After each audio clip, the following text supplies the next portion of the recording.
Hello, my name's John, and my personal pronouns are he and is.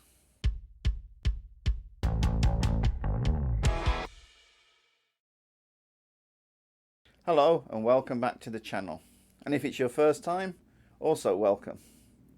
Today we're going to talk about biological sex and gender. First we're going to talk about personal pronouns. There are many personal pronouns, so I, you, he, she, but especially we're going to talk about the third person ones, how other people talk about you. So when people talk about me, they would say he. So he is John, he is English. Or maybe use his hobby is photography, something like that. Traditionally, people have decided the third personal pronouns for the person that they're talking about. From their perspective, they see someone that they perceive to be male and they give them male personal pronouns. If they perceive someone to be female, they give them female personal pronouns. But more and more, people want to have control of how their gender is perceived. So, some males prefer to be perceived as female, to have a female gender, and would prefer she or her as their pronouns. And also for women who perceive themselves as male in their gender, would prefer he or his. And there are also groups of people who feel that they are genderless. They have no gender, or they are gender fluid. They move from one gender to the other. And they prefer they or their. For me, they or their is a little bit problematic.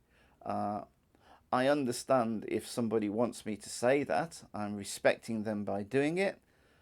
But there's something about those pronouns that sound a little bit disrespectful to me. So it's a little difficult, but I'm learning to do it.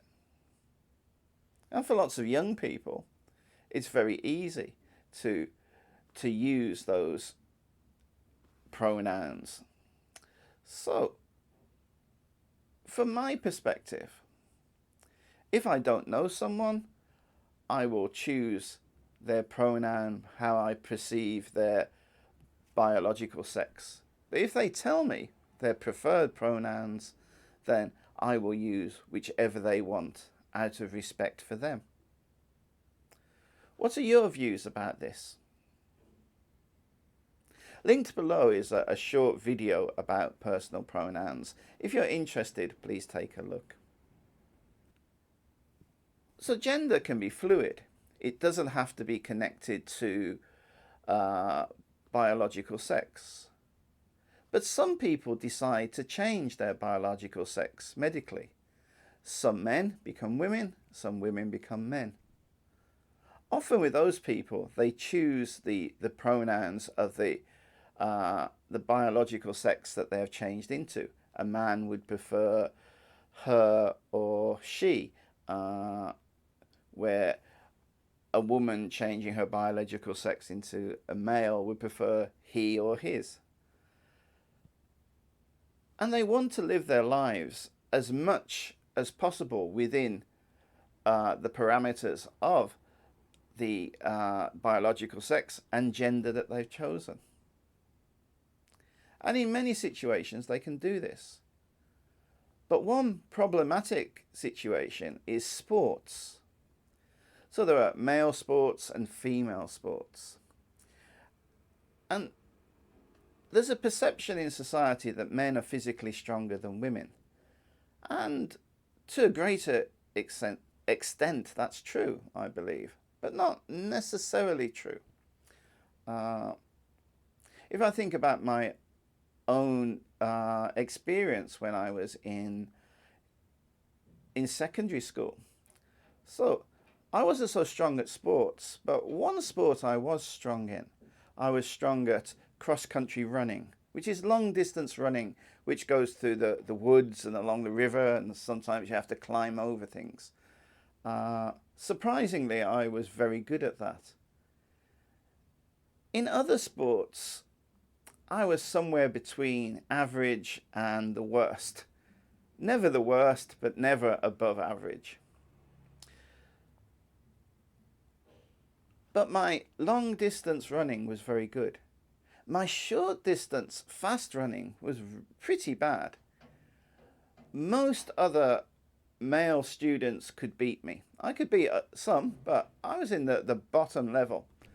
And some female students could easily beat me in fast short distances. So towards the middle, there's a little bit of blurring between who is stronger, a woman or a man. At the extremes, maybe it's a man. But in the middle, it could be a woman. So, there's a lot of controversy in sports at the high level of sports. Should men who have changed their sex to women, so have changed their sex into a woman, should they be able to compete in high-level sports?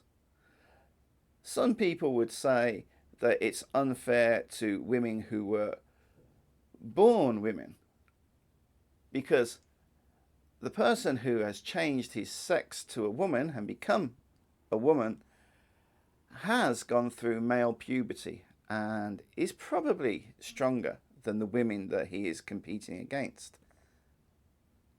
But other people would argue that he now lives in a woman's body. He is legally a woman. He should be able to compete in those sports. And this is a little bit difficult to talk about because I keep on using the pronoun he, because he's changed from he to she. So it's quite a difficult concept. What is the correct thing? Which is best? And also, should there be a difference between male sports and female sports? Should it just be judged on the ability of the people who are playing those sports or doing those sports? So, linked below there is a video about the controversy between people who were previously men but now women competing in high-level sports. So if you're interested, please take a look. So in our class this week, we're going to talk about these subjects: pronouns, gender pronouns, and people's choices, their preferred pronouns. And should people who have changed their biological sex be allowed to compete in high-level sports? Thank you for watching today. If you want to leave some comments below, please feel free to do so. もしこのビデオが気に入ったらいいねをお願いします。Thank you for watching. See you next time.